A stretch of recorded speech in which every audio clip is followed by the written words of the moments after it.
Hey Chad, how are you doing? Hey, Jackie, how are you?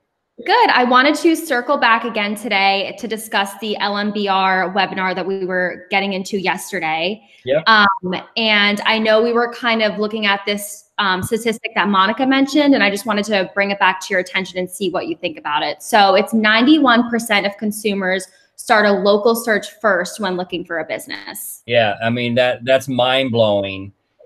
And when she saw, in fact, can you see my screen? Can you see Yeah. the? Okay. So Mhm. when she showed that and this image and shared that statistic, it just took me back to when I was working for a brand, a national brand, and how important each of these segments are. So your local listings and your presence, the Google one right in the middle, your social media engagement and all, and then your customer care and your reviews and reputation management and all of that, how it factors in to your search results. And so I began to think, even while Monica was talking in the webinar, just about, all right, if I was still at a brand, what are the three areas that I would really be focusing on to attack this? And local, remember yesterday was localization, localization, localization. What Yep. can I do to make my brand, my company more local in these areas? And so I think I've got hopefully an idea or two whether you're open or closed as the business for each of these. So that's what I wanted to share with you. And I don't know if we can make a blog or do something out of it, but I thought it'd be cool for us to talk through. Yeah, and actually, 2 in 3 Facebook users visit the page of local businesses at least once a week. So I Yeah. thought that was pretty interesting. And even I know we're focusing on brands, but even for properties, when I'm looking for apartment complexes to live, the first thing I do is go to their social media sites and check that out first. Yeah, and I love that about Sochi that we touch all these verticals, and there's even ways where property and brand is coming together to work through COVID-19 and the whole crisis. So here's what I'd be doing right now with each of these as I'm looking at the screen. So first with my local listings, if I was at a company, property or brand, and I'm open right now, especially maybe an essential business, you got to make sure you're going in and updating your hours. I mean, this is going to matter for search results and for search impact. Not just your hours, but a lot of them have modified services, and not just restaurants, but other companies are finding creative ways to go meet the demand of clients while they're open and been deemed an essential business. So they have to log in, especially to Google My Business, but to all their listings and update their hours and their services. That'd be the very first thing I'd be doing if I was in a marketing department, if my place was open. Oh, and then did you remember she mentioned Google Posts, how important Yep. they are right now? Mhm. So I'd be all over that right now, pumping out Google Posts, and there's different ways you can do them. It's really cool, but I definitely would be doing that. Now, if I was a closed business, maybe deemed non-essential, if that's really a thing, I think it's still important to be in your listings, and you need to go update them as temporarily closed. There's a designation, especially in GMB, that you can do. Yelp has one as well that you can do that too. You got to go in and do that. But here's a really good opportunity for these closed businesses.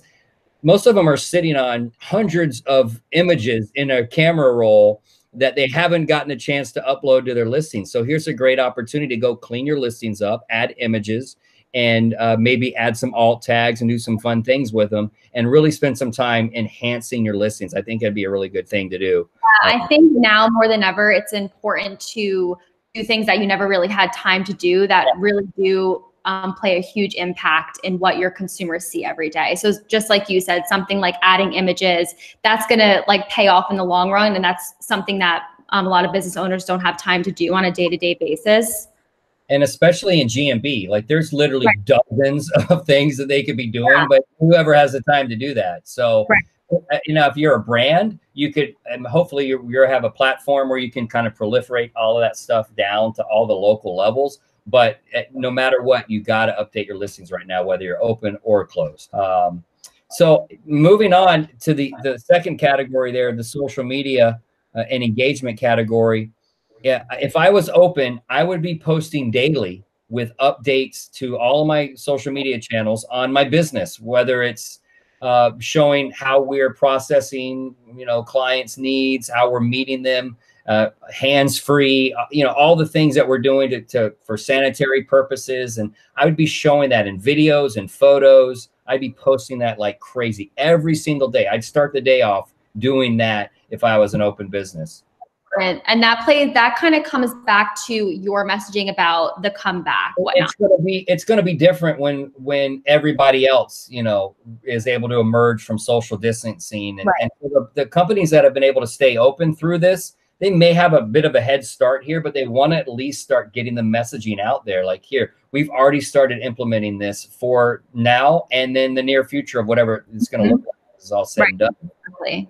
The companies that are closed, the non-essentials, what I would be doing on social media, I still would be posting daily.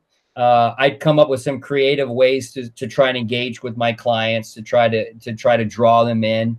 But I think it's really one neat thing that I would be doing is kind of planning my grand reopening. I know that we don't have a firm date yet, right? Like, is it going to be May? Is it going to be June? Like, who knows when it's going to be? But start planting the seeds in your customer's mind and the public's mind. Like, hey, we're going to come back bigger and stronger than ever, and we want your help. So really draw them into a conversation on your social media channels. Like, what would you like to see? Great idea. And I think it's also, Monica touched on this, but to stay consistent through all platforms. Like, you don't want to give one platform more effort than the other one. You want to stay consistent. That's going to be key, and making sure that you're responding to the reviews like at an appropriate time. And she also mentioned that also with the Q&A on Google, other consumers can respond to other people's posts. So you want to make sure that if they're giving information, that it's accurate.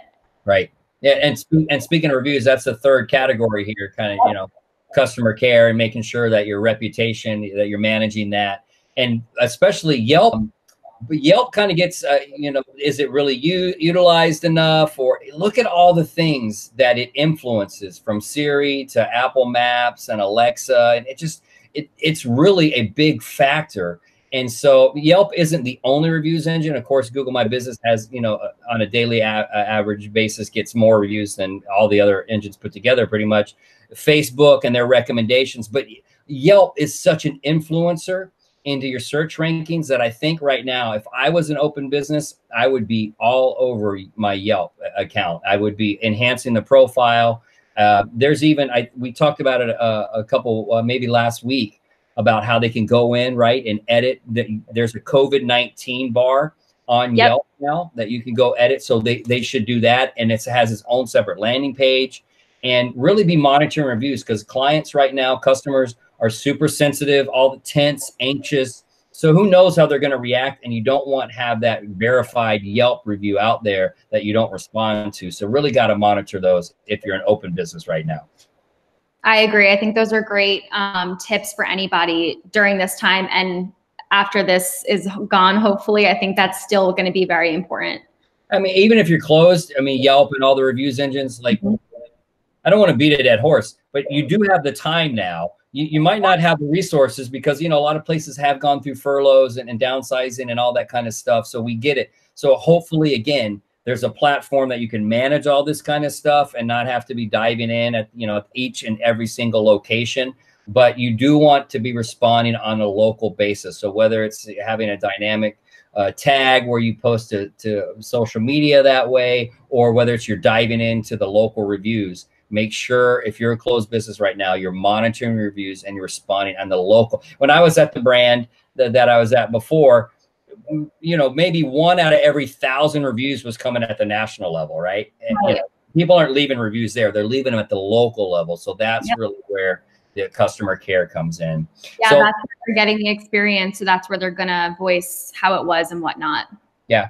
That was basically what I wanted to talk about, and why I tried yesterday. I know I needed some more time. You had to go, but I just think there are a couple things that companies, whether they're closed, non-essential, or they're open, essential, they could be doing right now to really hone in and get better at their localized marketing results. So awesome. Well, thank you so much for all those tips. I'm sure they're going to be greatly appreciated, and we will definitely have another conversation about this. I'm sure we will. All right.